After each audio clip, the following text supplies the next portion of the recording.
Dans un monde de la santé organisé en tuyaux d'orgue, tellement cloisonné, comment prendre en compte les parcours de nos concitoyens, parcours de vie, de santé, de soins, et en éliminer, tant que faire se peut, les points de rupture qui vont être pour eux autant de pièges.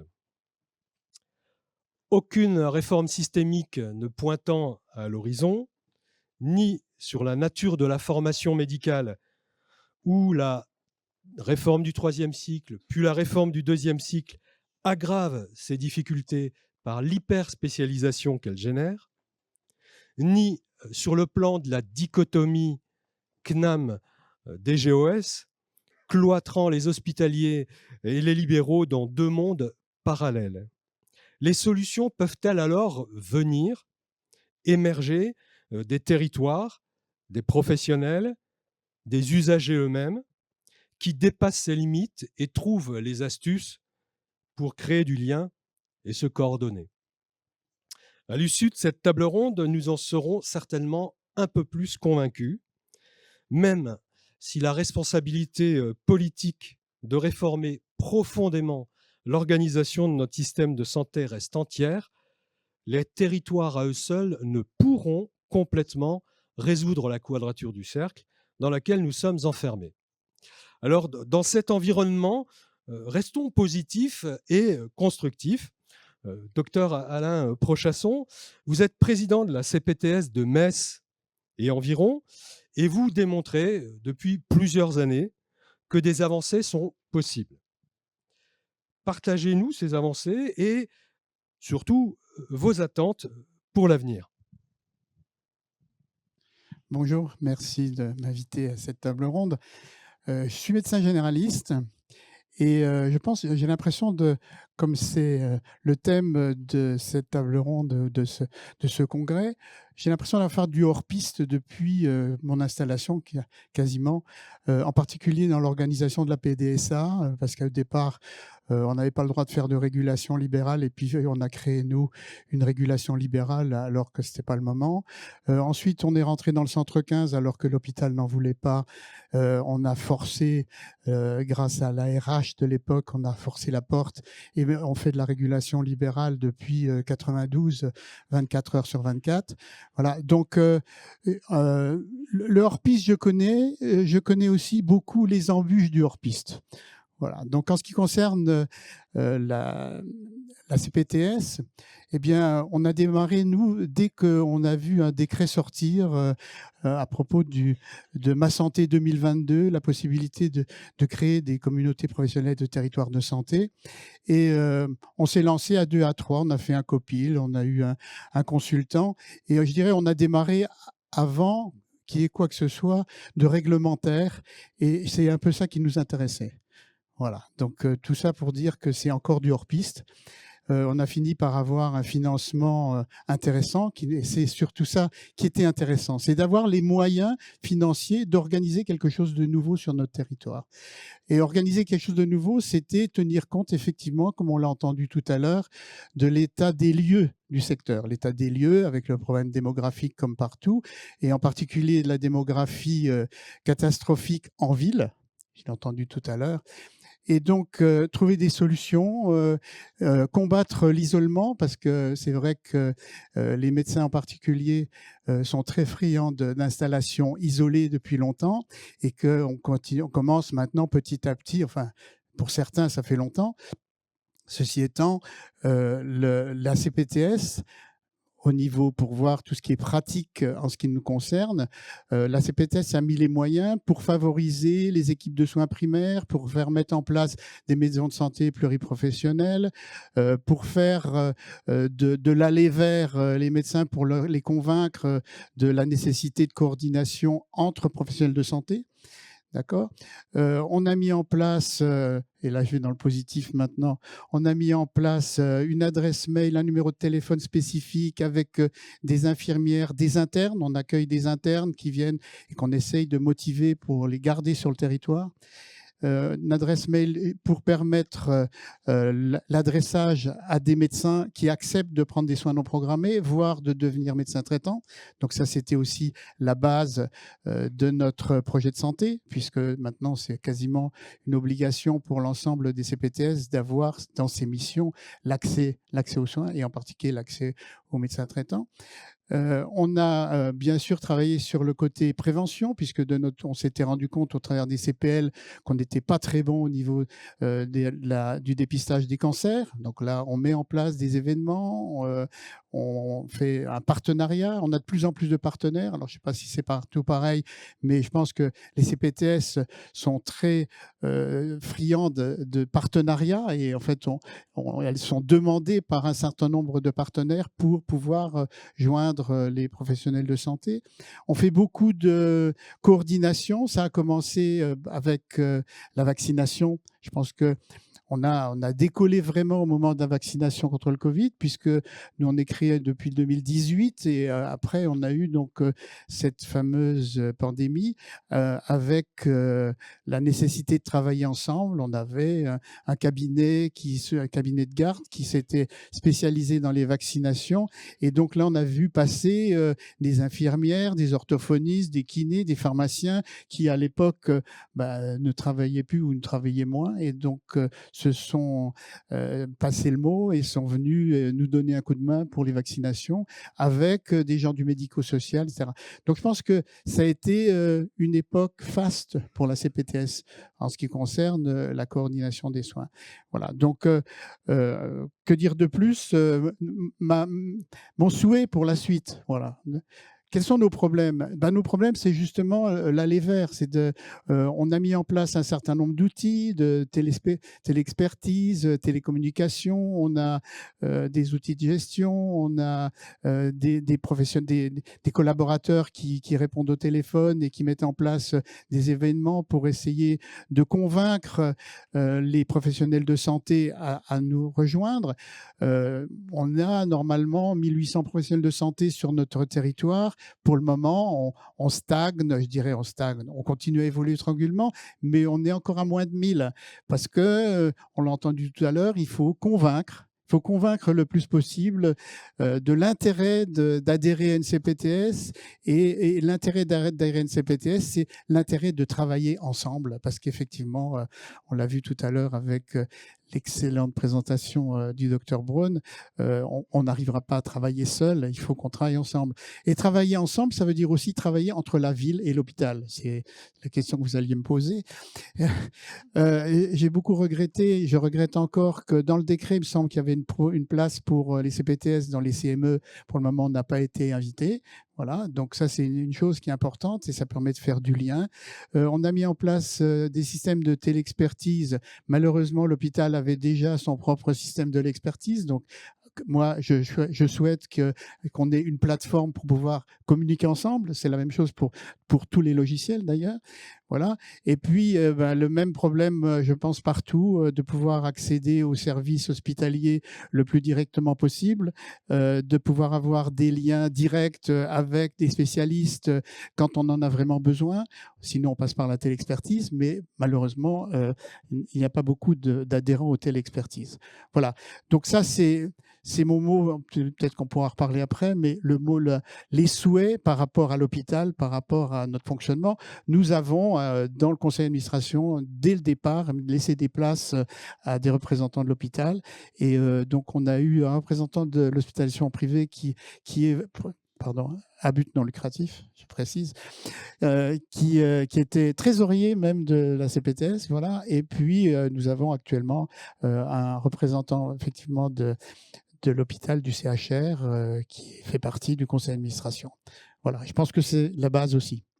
Le taux d'adhésion des médecins généralistes et des médecins spécialistes à la CPTS, des médecins de ville, à peu près, si vous avez un ordre d'idée.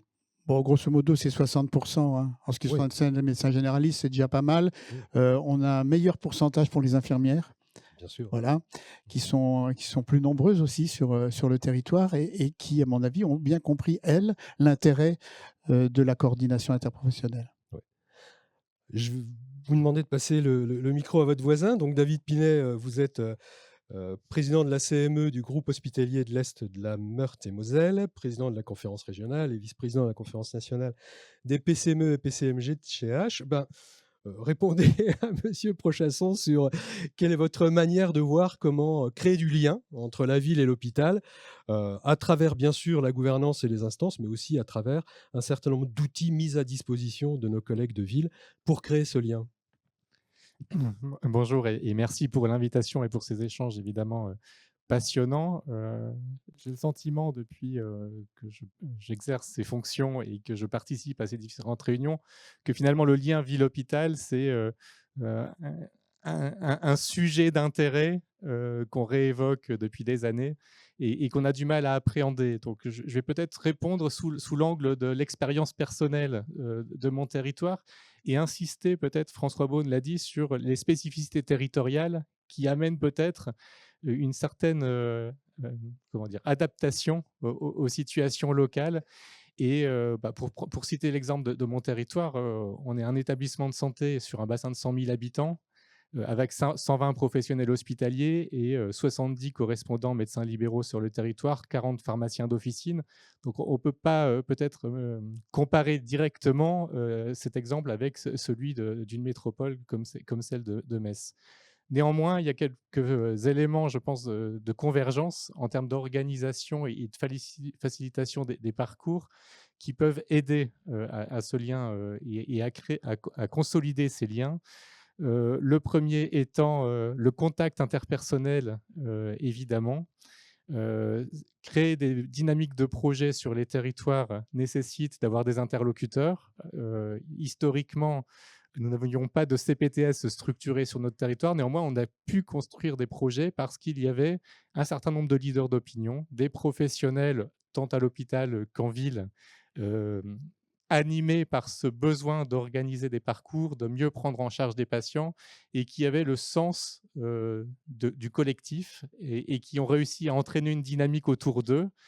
Euh, on a eu l'outil du contrat local de santé qui a été un élément important pour nouer des liens, même au-delà même des professionnels de santé, puisque ça amène aussi l'implication des élus et des usagers, qui est un élément important. On a des associations professionnelles de formation continue qui sont historiquement installées sur le territoire et qui permettent aux professionnels de se rencontrer de manière très régulière, puisque ce sont des réunions hebdomadaires qui réunissent 20 à 25 professionnels toutes les semaines et qui permettent de partager de l'information. Et puis, on a un certain nombre de projets qui se structurent en fonction des opportunités. On a déployé un article 51 qui s'appelle le parcours Médicis, qui a fortement réuni les forces hospitalières de ville, que ce soit les médecins généralistes, les infirmiers, les médecins et les pharmaciens hospitaliers pour mieux prendre en charge les personnes âgées et qui font écho aussi à une antériorité de parcours PAERPA qui avait été porté. Donc maintenant et pour l'avenir, on se rend compte qu'il y a aussi besoin d'une taille critique pour organiser ces parcours sur les territoires. L'ingénierie de l'hôpital au sens large peut être mise à disposition des professionnels de ville et j'ai toujours eu une réponse favorable à partir du moment où on souhaite se réunir pour travailler sur ces projets. Mais on est d'ores et déjà comment dire, penché sur l'avenir avec les projets de responsabilité populationnelle. Et c'est là où l'angle, où l'échelle GHT peut prendre toute son ampleur. Je salue Madame Mokrani qui anime le sujet et Mathias Poussel pour la CMG du GHT. Et puis Antoine Malone qui intervenait tout à l'heure pour nous avoir guidés sur ces sujets. Mais on voit bien que l'angle GHT peut être un élément complémentaire. Si le lien ville-hôpital se noue en proximité sur un bassin de vie autour d'un établissement de santé, il faut aussi qu'on puisse penser l'organisation hospitalière, les parcours entre différents établissements à l'échelle du GHT, mais aussi peut-être nouer des liens dans le cadre de groupes contact ville-hôpital, GHT et DAC, organisation des CPTS présentes sur le territoire, ordre, pour pouvoir, à un moment donné, définir collectivement une cible, qu'on peut appeler peut-être projet territorial de santé demain, mais au moins qui puisse guider ensuite les acteurs dans leur proximité et dans leur dynamique de projet. Merci David. On voit bien donc que la granulométrie d'un territoire n'est pas forcément la même en fonction de la matière que l'on traite et que les CHU en sont les exemples prégnants puisque vous êtes à la fois en charge de la proximité de votre territoire, mais aussi en charge du recours. Et que donc comment un CHU arrive à s'intégrer dans cette mutation et comment répond-il à tout ce panel de demandes qui vont lui être proposées? Laetitia, vous êtes directrice générale du CHU de Reims, Madame Fendler, et vous avez, je crois, un certain nombre d'expériences qui montrent que ce continuum peut parfaitement être mis en musique. Merci, bonjour à tous. Si vous me permettez, Jean-Marie, et à l'assistance, avant d'avoir des attentes, c'est un peu comme dans un couple. Il faut être sûr qu'on partage une vision commune entre la ville et l'hôpital. Et du point de vue de l'hospitalière que je suis et de la communauté que je représente, je tiens à redire que compte tenu de la complexité des prises en charge, de la complexité des défis démographiques, des sujets d'égalité d'accès aux soins, cela exige des relations fortes et fluides entre la ville et l'hôpital, et nous le devons à nos patients et à nos résidents. Alors, de la médecine des 4 P, prédictive, participative, préventive et personnalisée, voire des 5 P. Nous aurons cet après-midi l'intervention d'Antoine Malone sur la responsabilité populationnelle. Je tiens à repartager cette vision claire qui est que l'hôpital n'est qu'un épisode dans une prise en charge, dans un parcours de soins et demain, je l'espère, dans un parcours de santé. C'est bien clair pour nous que la première ligne des prises en charge, c'est la médecine de ville au sens très large, avec toutes les professions représentées, et que plus la médecine de ville est forte et structurée, et bien plus cela nous aidera les hôpitaux. C'est vraiment une conviction que je tiens à rappeler. Je voulais aussi profiter de cette occasion pour tordre quelques idées reçues. Les directeurs d'hôpitaux sont heureux quand les passages aux urgences diminuent. Il est fini le temps où nous avions peut-être certains les yeux rivés sur la calculette du seuil à dépasser pour avoir des financements complémentaires. Alors, je vous rassure, on reste toujours preneur de financements complémentaires, mais au CHU de Reims, entre 2022 et 2023, nos passages aux urgences ont baissé de plus de 2% et nous nous en réjouissons collectivement. Alors, comment on y est arrivé ? On y est arrivé, et vous me demandiez aussi dans la préparation de cette table ronde de donner des exemples de réussite conjointe. Nous avons mis en place, et la médecine de ville a mis en place, une maison médicale de garde qui est passée de 3500 passages à plus de 6500 passages par an en 3 ans. Il y a aussi un centre de soins immédiats qui s'est déployé à Reims et qui nous a aidés en fait à diminuer ce nombre de passages. Alors il faut dire, et ça c'est un petit tacle, que la grève des cliniques aussi nous a permis collectivement de réorienter des patients. Et nous avons des médecins généralistes qui participent très activement à notre conseil de surveillance sous la houlette de notre président et notre maire, Monsieur Robinet, qui voit aussi les échanges un peu musclés mais francs, qui nous ont permis aussi de débloquer et de comprendre qu'une maison médicale, elle doit être super visible. On a la chance de l'avoir sur le terrain de l'hôpital. En amont des urgences, on a mis le paquet pour aussi mettre une signalétique qui permet en fait à tout le monde de s'arrêter et de venir sur cette maison médicale où les médecins participent très très nombreux à la permanence des soins. Donc vous m'avez demandé aussi de souligner nos attentes. Les attentes, elles sont évidemment une participation forte de la médecine à la prise, à la permanence des soins en ambulatoire. Les attentes, elles sont aussi de travailler sur les parcours patients. Au sein de la commission médicale d'établissement a été mis en place une commission des parcours, y compris des parcours complexes en lien avec le DAC. Zéna Brienne nous citait ces exemples ce matin, et la HAD également. Un autre exemple concret, c'est d'arriver à augmenter le nombre d'admissions directes. C'est le cas, par exemple, au centre hospitalier d'Épernay, qui est en direction commune avec le CHU, qui réussit à faire 30% d'admissions directes au sein du service services de court séjour gériatrique. Là encore, il n'y a pas de recette miracle, hein, c'est le fait de travailler au quotidien ensemble. Et nous avons des libéraux qui exercent à temps partagé à l'hôpital. Et c'est quelque chose auquel je crois beaucoup, à cet exercice mixte qui a existé de tout temps, mais il faut qu'on le pousse encore plus fort. Et dans les attentes, et là c'est vis-à-vis des pouvoirs publics, dans nos attentes, c'est aussi que cet exercice mixte il soit mieux reconnu, valorisé. Je pense aussi aux infirmiers libéraux, quand on a des reprises d'ancienneté qui nous posent question une fois qu'ils veulent retravailler à l'hôpital ou à un moment donné aussi partir en ville.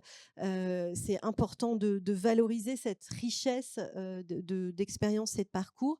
Et puis également, nous avons des outils qui nous permettent de mieux communiquer, de mieux nous coordonner. Je voulais citer à titre d'exemple le déploiement de l'outil Parceo, qui est aussi, vous le savez, porté par Pulsi et qui permet la messagerie instantanée et sécurisée entre la ville et l'hôpital. Et au sein de notre GHT, ce sont déjà plus de 350 professionnels qui utilisent quotidiennement Parceo.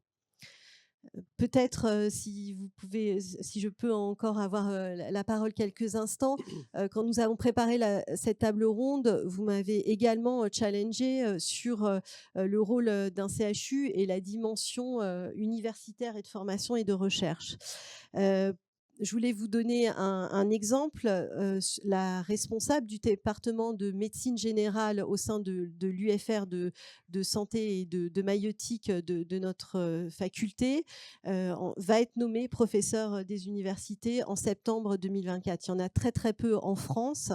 Elle a mis en place également dans une commune proche de Reims une maison de santé pluriprofessionnelle qui est devenue à dimension universitaire.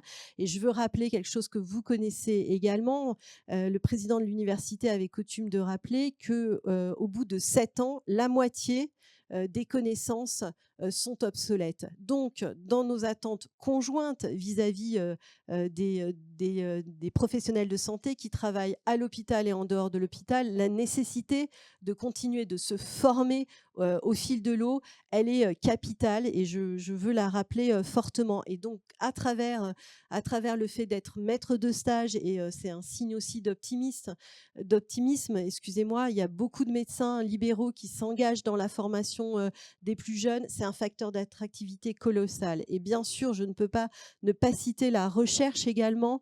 La recherche en soins primaires est en train de se développer. Et là aussi, on a une vision conjointe commune. Ce n'est plus seulement le CHU qui fait de la recherche et de la formation. Ce sont tous les professionnels de soins et c'est capital en termes d'attractivité. Et là encore, je pense qu'on progresse collectivement sur ces sujets et cette vision. Je voulais le souligner.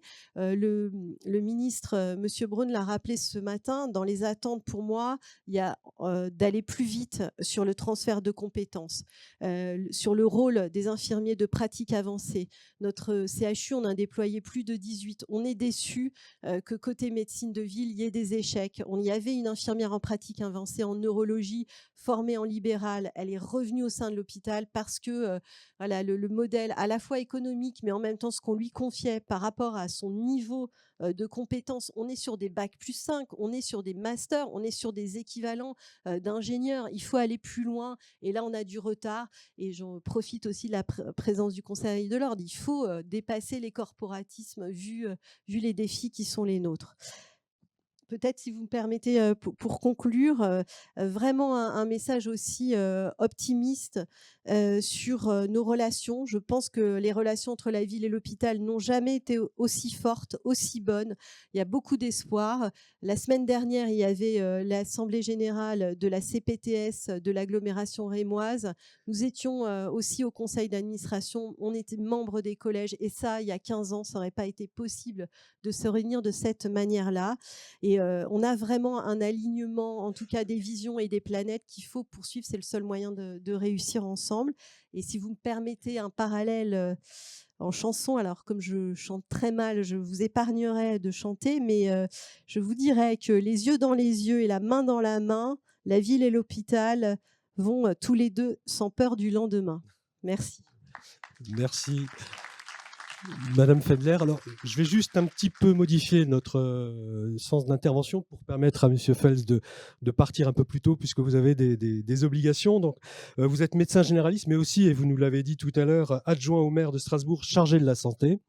Alors, comment la ville peut être acteur ou peut-elle favoriser ou peut-elle créer un certain nombre ou favoriser ce lien entre l'hôpital, les partenaires libéraux et comment peut-elle être un terreau de l'amélioration de ces relations ville-hôpital? Très bien, bah, merci beaucoup. C'est vrai que je consulte à 13h, donc voilà, et comme j'ai gardé ces 2 activités politiques, donc ce matin et puis médecin généraliste tout à l'heure, peut-être 2-3 points. Le premier, bien sûr, monsieur le maire de Reims le sait, les maires le savent, on a gardé cette compétence qu'on appelle générale, hein. C'est-à-dire qu'une maire, un maire peut décider de s'intéresser à quelque chose. Alors que les agglomérations, les départements, les régions ont des choses qui sont leur données par la loi ou données, par exemple, dans une intercommunalité par toutes les collectivités. Alors souvent, les gens ne comprennent pas vraiment ça, hein, parce que c'est un peu complexe, hein. Mais du coup, il y a cette liberté d'innovation qui existe encore dans les communes et qui permettent de lancer des initiatives. Donc en termes de prévention, vous savez que Strasbourg a lancé ce qu'on appelle le sport santé sur ordonnance en 2012, que ça a permis d'une loi. D'ailleurs, dans les motifs de la loi, il y a Strasbourg qui est noté. Ensuite, il y a une organisation et les maisons du sport santé aujourd'hui sont développées. L'ARS Grand Est a une politique très proactive. Monsieur Braun a essayé de faire avancer les choses pour qu'il y ait un financement national, ce qui n'est pas encore le cas. Et donc, c'est-à-dire qu'on peut lancer quelque chose comme ça, et après, ça peut devenir... voilà. Aujourd'hui, notre innovation, c'est sur la question des perturbateurs endocriniens et des PFAS, hein, dont on parle beaucoup. Moi, je suis médecin, scientifique, universitaire et aussi élu. Et donc, j'ai vu toutes les publications, comme je les avais lues sur le sport santé à l'époque.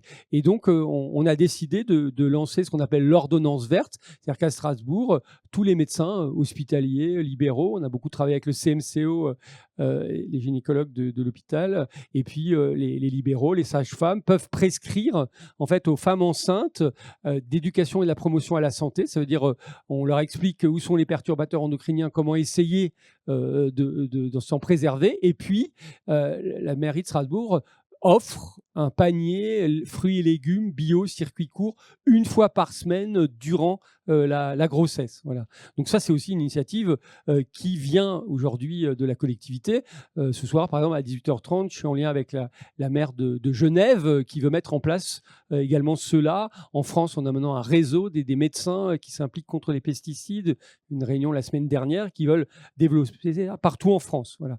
Donc les pouvoirs d'innovation des villes, notamment sur les questions de prévention, sont fortes. C'est des volontés politiques, hein, puisqu'ils ne sont pas obligés de le faire, hein. Par exemple, l'ordonnance verte, c'est 600 000 € qui est injecté par la ville chaque année. Maintenant, l'ARS et notre régime local d'assurance maladie nous ont rejoints en cofinancement. Au début du sport santé sur ordonnance, on avait un demi-équivalent temps plein d'éducateurs médico-sportifs. Aujourd'hui, on en a 10 et l'ARS et l'ensemble des acteurs, dont les hôpitaux d'ailleurs sont aussi partenaires de la maison du sport santé de Strasbourg. Donc, on peut faire beaucoup de choses dans l'innovation. Sur l'accès aux soins aussi, même si vous avez vu tout à l'heure, j'étais un peu déprimé. Je le suis encore et je vais essayer de répondre quand même à cette question de l'offre et du besoin et la question importante de la financiarisation pour finir mon propos. On peut faire beaucoup de choses. On a donc développé dès 2008 ce qu'on appelle nous des maisons urbaines de santé. C'est des maisons de santé pluriprofessionnelles que vous connaissez, mais on a aussi à l'intérieur des points d'accueil et d'écoute jeunes sur la question de l'écoute et de la prévention. Et puis, on a des microstructures d'addictologie, c'est-à-dire des psychologues, travailleurs sociaux, voire des psychiatres. On a des conventions notamment avec l'EPSAN sur un travail qui est fait. J'ai un collègue psychiatre qui me rejoint au cabinet depuis quelques jours et j'en suis très très content. On aura 7 maisons urbaines de santé à la fin dans les quartiers populaires. Et ça, je voulais dire que la question des besoins, elle est bien sûr essentielle. Et donc moi, en tant qu'élu local, je vais vous parler de la ville, de nos villes qui ont des inégalités sociales très fortes. Souvent, Strasbourg est vue comme une ville riche. C'est vrai, elle est riche de beaucoup de choses, mais elle a sur son territoire près de 25% de gens qui vivent en dessous du seuil de pauvreté. On a plus de 15 quartiers politiques de la ville très pauvres. Voilà. Et donc, c'est dans ces lieux-là où le combat est à mener. Hein. Comme je disais tout à l'heure, je comprends les questions de la ruralité, mais j'aimerais redire ces questions-là. C'est-à-dire qu'aujourd'hui, clairement, les besoins sont importants. Vous connaissez les inégalités sociales de santé, c'est-à-dire que dans ces quartiers, les gens sont plus malades, hein, clairement. Plus on est pauvre, plus on est malade. Et donc, il y aurait besoin de plus de médecins. Or, c'est l'inverse. C'est-à-dire dans tous les quartiers populaires de France, hein, il y a entre 5 et 6 fois moins de généralistes et entre 20 et 30 fois moins de spécialistes. Et ça, c'est partout en France, si vous voulez. Et donc, à Strasbourg, c'est le cas aujourd'hui. Et donc, aujourd'hui, si on veut répondre à cette question des besoins, eh ben, il faut absolument qu'on travaille sur ces lieux, parce que la désertification médicale, elle doit être aussi en réflexion sur les besoins de la population. Et les besoins des populations, notamment des personnes en difficulté, elles sont beaucoup plus importantes. Donc c'est une double peine, hein, c'est-à-dire qu'ils sont plus là et il y a moins de professionnels de santé. Donc on continue à se battre. On voit bien que les maisons de santé sont une réponse, mais sans doute pas la seule. Sans doute des centres de santé municipaux, comme il a existé à un moment donné, doivent être réfléchis parce que les jeunes collègues veulent aussi du salariat, on l'entend bien. Sinon, alors c'est là où je vais repasser dans mon débat tout à l'heure, sinon clairement, on voit des modèles économiques aujourd'hui, financiers, qui viennent prendre ces places-là. Et vraiment, je le redis, je suis persuadé qu'il y a une volonté politique de cela. Et je suis aussi persuadé que la politique peut réguler cela. Je veux dire, quand on donne des autorisations de chimiothérapie à des cliniques privées, alors que sur le territoire, on a une offre qui répond à la demande, qu'on a une structure de licence qui est juste à côté, une structure très importante, et on a aussi même des cliniques privées qui ont déjà cette autorisation, c'est une volonté politique de donner cette autorisation au privé. Lorsqu'on veut, sur notre territoire, mettre en place un hôpital pour enfants et adolescents de pédopsychiatrie à but lucratif de 110 lits, alors qu'à l'hôpital, on a 15 lits, et que clairement, quand on discute avec les spécialistes, bien sûr, il faudrait une dizaine ou vingtaine de lits supplémentaires, qu'on n'hospitalise pas, les confrères santé mentale le savent, très peu les enfants et les adolescents, c'était même de l'hospitalisme. C'est une volonté politique de créer de la concurrence et du transfert de l'hôpital public vers l'hôpital privé. Donc oui, le politique a des choses à dire au niveau national et au niveau local, et c'est un vrai choix de la maire de Strasbourg, Jeanne Barzéguian, de soutenir l'hôpital public et de ne pas soutenir les projets privés. Ça n'a pas toujours été le cas. Donc ce sont vraiment des choix qui sont éminemment politiques et qui ne sont pas des lois de pseudo-efficacité, comme quoi le privé ou la finance pourrait résoudre nos difficultés. Voilà. Merci. Donc, on retiendra que la ville est source d'initiative dans cette relation ville-hôpital et peut-être un acteur, facilitateur de ce type d'évolution. Madame Nathalie Weibel, vous êtes directrice déléguée des EHPAD de Benfeld et Rhino et vous éprouvez chaque jour les ruptures de parcours de vos résidents avant ou pendant leur séjour dans vos établissements.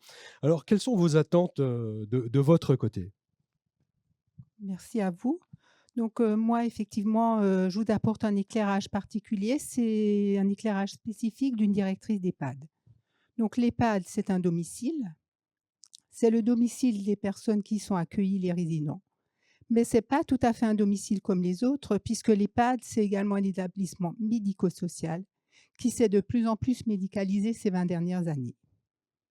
Donc, dans ce cadre, quelle est la spécificité de nos EHPAD dans ce lien ville-hôpital ? Donc, je vais dans un premier temps décrire l'existant et bien évidemment les difficultés rencontrées pour ensuite vous faire part de mes attentes. Donc, du point de vue de l'EHPAD, le lien ville-hôpital se matérialise en amont de l'admission, c'est-à-dire en amont de l'entrée en EHPAD. Il se matérialise également pendant le séjour du résident, avec les acteurs de la ville et les structures hospitalières. Donc, concernant le lien ville-hôpital en amont de l'admission et l'entrée en EHPAD, il existe dans un premier temps des dispositifs qui sont portés par nos EHPAD et qui font lien avec le domicile.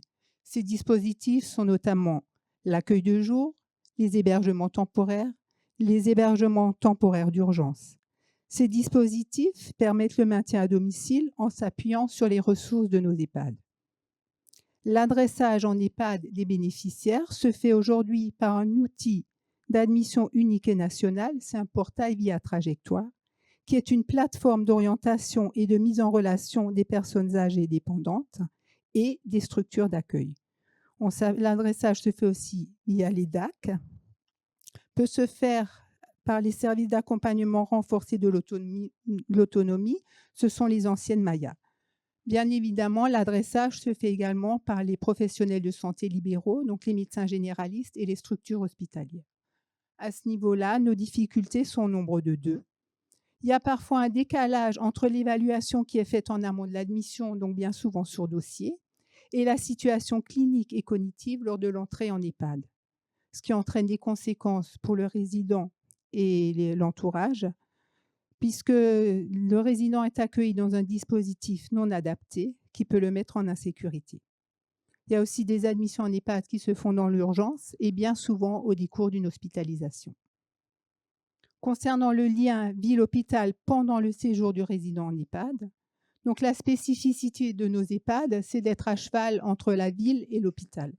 Donc la spécificité, c'est que l'intervention des professionnels en EHPAD, ce sont des professionnels libéraux qui interviennent en EHPAD, c'est-à-dire les médecins généralistes sont les médecins traitants des résidents. On bénéficie aussi de l'intervention d'équipes sanitaires d'appui. Je pense notamment à l'hospitalisation à domicile et aux différentes équipes mobiles. La permanence des soins, quant à elle, est assurée par un médecin de garde ou SOS médecin. En soirée, c'est de 20h à 8h et le week-end. Le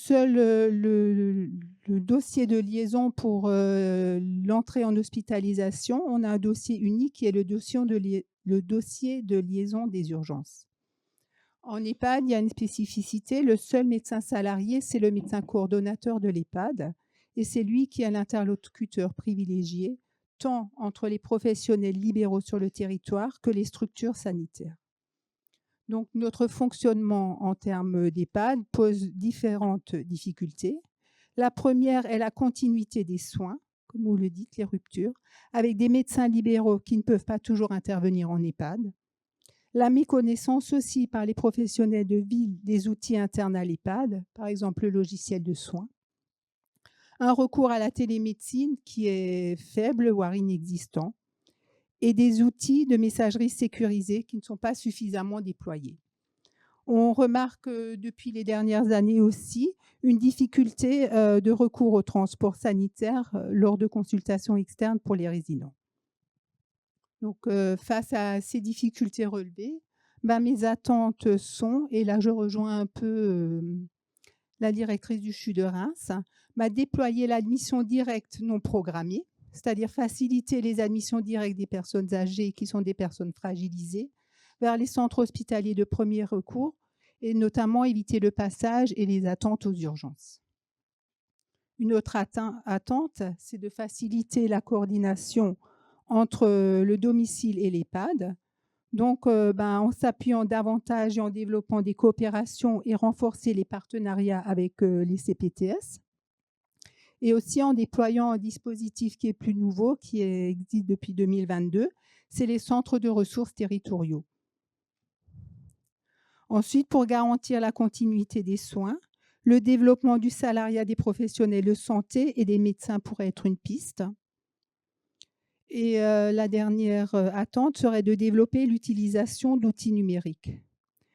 Sécuriser les outils en développant notamment l'accès des messageries sécurisées en santé pour permettre une transmission de l'information en amont de l'entrée en EHPAD, au cours du séjour et pendant et après l'hospitalisation. C'est aussi optimiser la compatibilité des outils informatiques entre la ville, l'EHPAD et l'hôpital.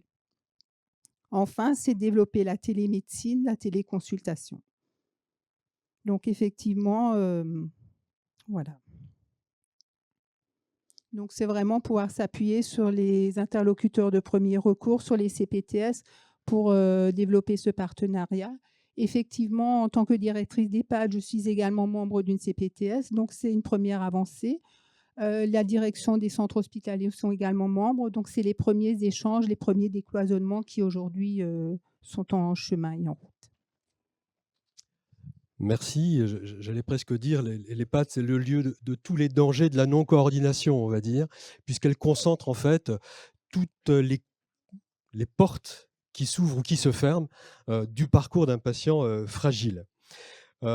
Madame Yasmine Samour, vous dirigez l'EPSAN de Brumat et présidez cette année le COSTRAT des 3 établissements de santé mentale du Bas-Rhin. Les CPTS sont pour vous des interlocuteurs précieux. Hein. Comment travaillez-vous ensemble? Et deuxième question, c'est que la psychiatrie promeut depuis longtemps le lien avec la ville, avec la cité et la sortie du tout asilaire. Donc, le monde de la psychiatrie a cet exemple et cette pratique d'un lien extrêmement fort entre ce qu'est la ville, le patient dans la ville et ce qu'est l'institution. Quelle est un peu votre expérience là-dessus? Est-ce qu'elle peut s'enrichir? Et troisième élément, quelle est la place que l'on peut y mettre pour justement ces professions intermédiaires que soulignait François Braun, qui sont en fait un des moyens par lequel la psychiatrie permet le maintien dans la cité des patients qu'elle a en charge. Voilà, beaucoup de questions et je vous laisse la parole. Merci beaucoup, docteur. Je vais tenter modestement d'y répondre de ma courte expérience de directrice de PSM donc, que j'ai la chance de diriger près de Strasbourg et donc qui couvre une grande partie, une majorité du Bas-Rhin, les 2/3 du département. Et c'est vrai que je vais commencer par là, votre deuxième question sur, en effet, le positionnement très spécifique aux EPSM historiquement, qui s'appuie en fait sur ce que vous aborderez cet après-midi, donc une responsabilité populationnelle incarnée dans son financement depuis assez peu et qui nous conduit à nous projeter dans les secteurs, puisque c'est la sectorisation qui guide toute notre organisation.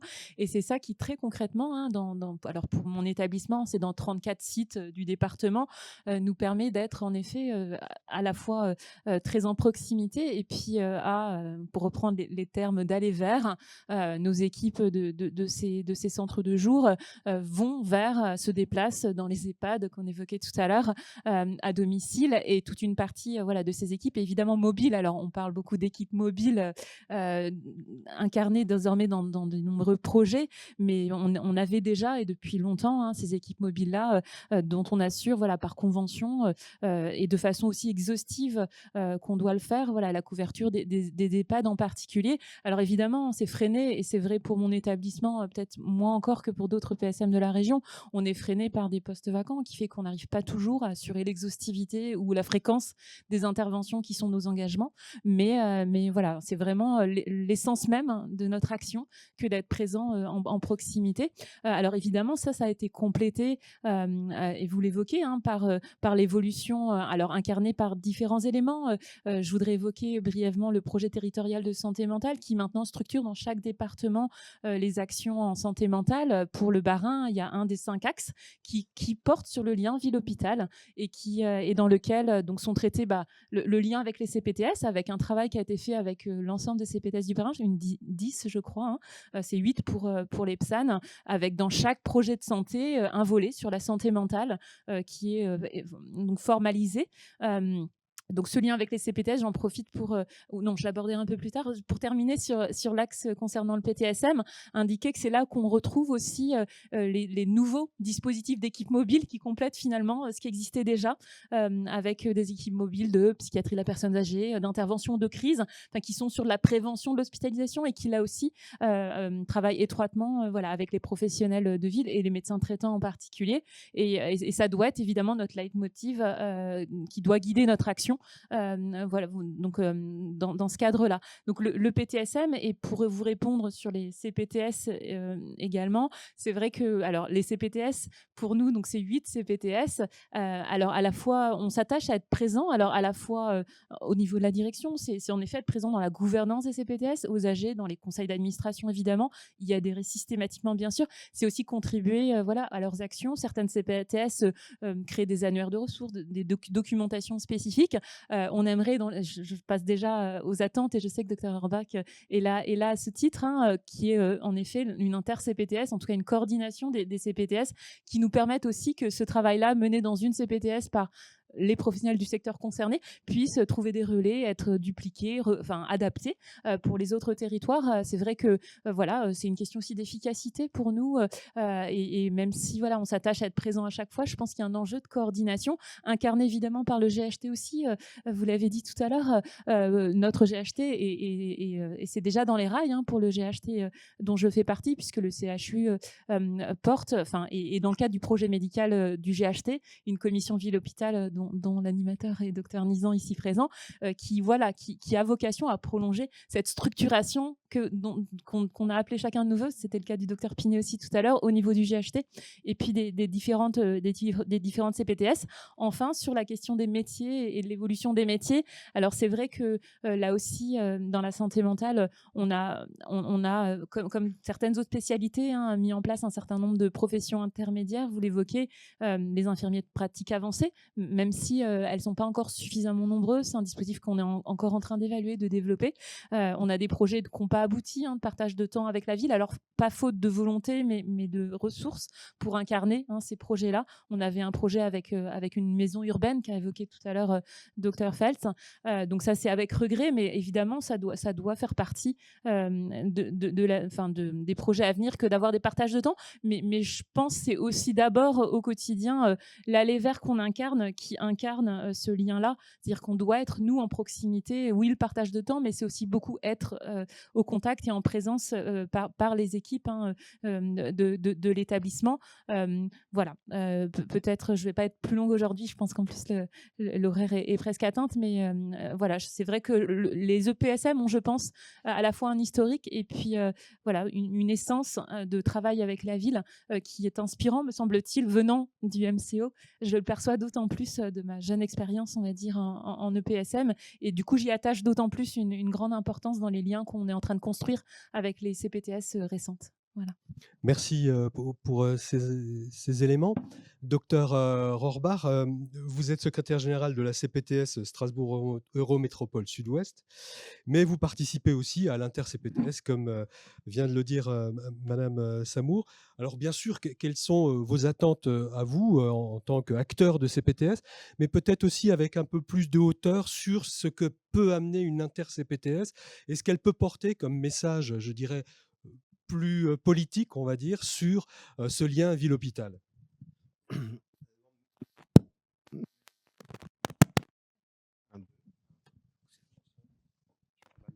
Non, c'est bon, j'étais trop près. C'est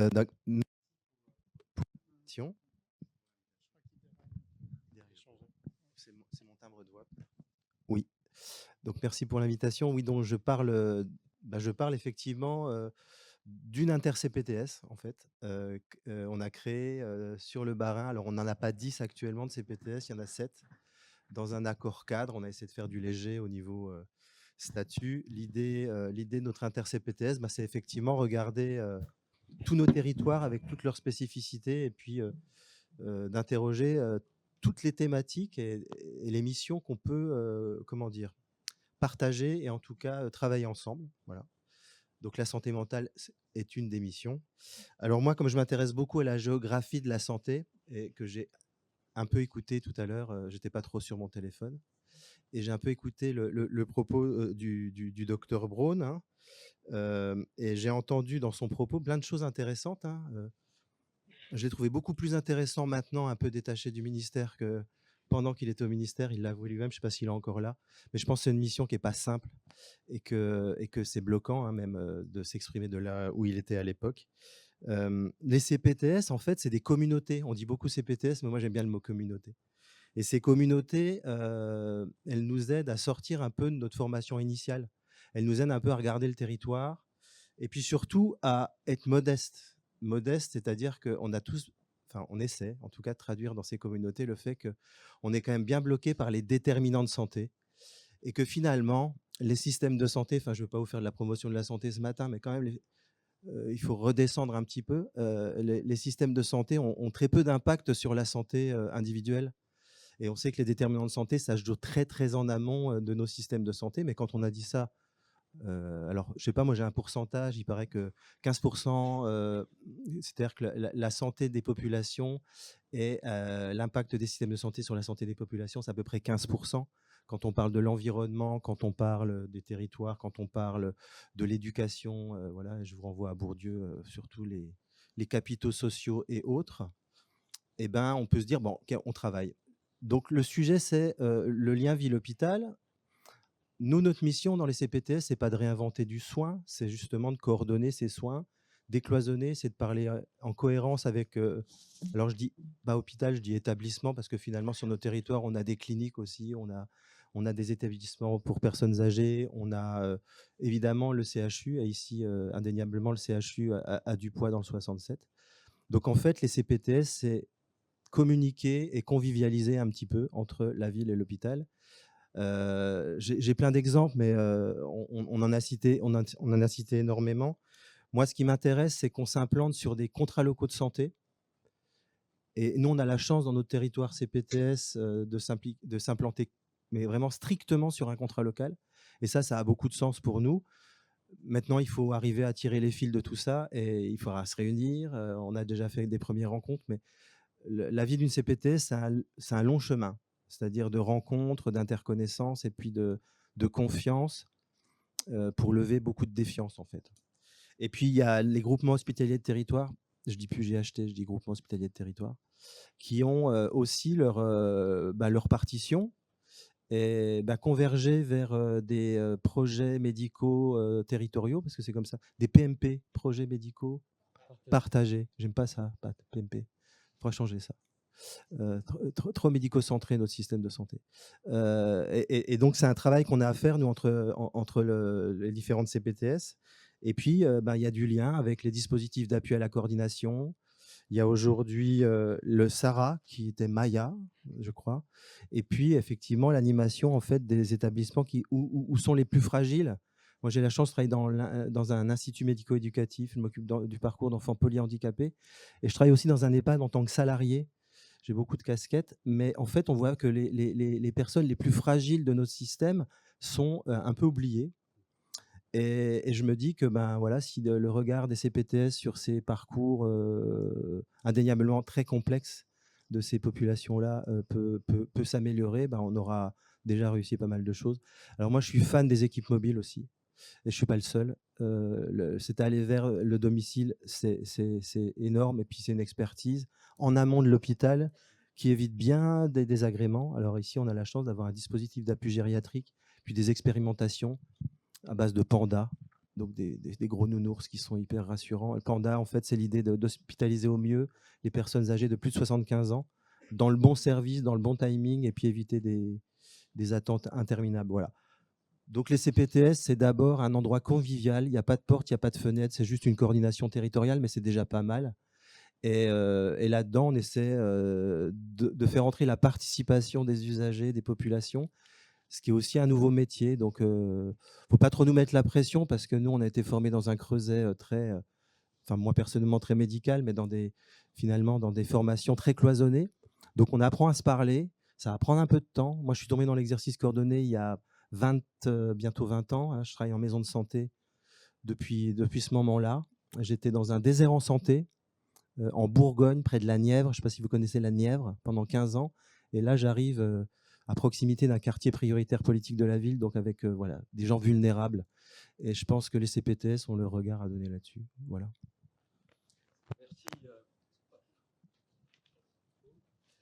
Merci pour ces éléments. On voit bien que peut-être la relation ville-hôpital à travers ces liens-là sera avant tout et déjà payante pour les personnes les plus fragiles. Et que peut-être c'est là déjà un point de rencontre évident pour des métiers du soin que nous sommes. Docteur Vincent Royot, vous êtes généraliste aussi à Lunéville et président du conseil régional de l'Ordre des médecins. Alors, quelle place peut trouver l'Ordre des médecins dans toute cette mutation? Comment peut-il être là où il est, moteur, initiateur, facilitateur de l'émergence de cette coordination et dans un monde, et on l'a vu avec François Bonne tout à l'heure, hein, où comment dire, les égos sont puissants, les volontés d'en découdre ne le sont pas moins, et que peut-être l'ordre là a un rôle pas de conciliateur, mais de facilitateur dans l'émergence de cette mutation de nos métiers. Pardon, très bien. Bon. L'Ordre des médecins, c'est tous les médecins. Les médecins libéraux, les médecins hospitaliers, salariés, c'est tous les médecins. On a une problématique, on a connaissance de la problématique de l'exercice de chacun des médecins, puisque chaque médecin doit fournir, s'il a un contrat d'exercice, au niveau de l'ordre. On n'a pas à tenir compte des rémunérations de tel ou un tel. On doit tenir compte juste, est-ce que ça vous permet d'avoir une indépendance professionnelle, d'exercer correctement votre métier, d'avoir la liberté de l'exercer. Et donc, on est à même aussi de constater les difficultés sur le terrain. Les difficultés en termes de permanence des soins, les difficultés en termes de parcours pour les patients, puisqu'on a des patients qui viennent vers nous pour se plaindre de leur prise en charge dans leur parcours. Donc, ce qui nous permet d'adapter nos positions pour être un élément facilitateur, pour que l'exercice de nos confrères conserve leur indépendance, pour que le service que rendent nos confrères à nos patients soit efficient. Voilà, on a une position un petit peu privilégiée et avoir une vision avec des outils réglementaires, puisque l'État nous a confié un code de déontologie. On est des rares professions à avoir un code, comme le code civil ou le code pénal, qui vont régir notre exercice. Le parcours de soins, c'est ville-hôpital, c'est hôpital-ville. Un patient prend la santé comme une entité globale. Il utilise dans cette entité, où il rentre dans un parcours qui lui est plus ou moins fléché par différents professionnels de santé. Et malheureusement, au sein de ce parcours-là, il va rencontrer un certain nombre d'écueils. Je dirais, dans le parcours hôpital-ville, beaucoup d'écueils ont été levés. La communication entre l'hôpital et la ville, pour ce qu'il s'est passé à l'hôpital, la prise en charge dans les soins, le suivi, la prise en charge après, est bien fléché. L'information diffuse bien. Je dirais maintenant, le principal écueil, c'est celui qu'on a en amont, ville-hôpital. Comment adresser nos patients à un hôpital, à une autre structure de prise en charge qui soit la plus pertinente, parce que finalement, on a eu une évolution avec au départ, j'ai connu un grand nombre d'entrées directes dans différents services il y a un certain nombre d'années, qui a disparu pour aller vers pratiquement du toute urgence dans certains, et on se rend compte maintenant avec la diminution de la possibilité de l'accueil en soins non programmés en médecine de ville du fait de la disparition en 30 ans de 40 000 patients et d'1 200 000 consultations au jour, qui a une embolisation avec des patients qui sont plus lourds, qui demandent plus de soins. Donc finalement, pour l'instant, on a des difficultés parce que notre seule façon en médecine de ville de répondre à certaines difficultés, c'est adresser aux urgences, mais on embolise un service qui n'est pas fait pour ça. Donc je crois qu'il faut deux choses.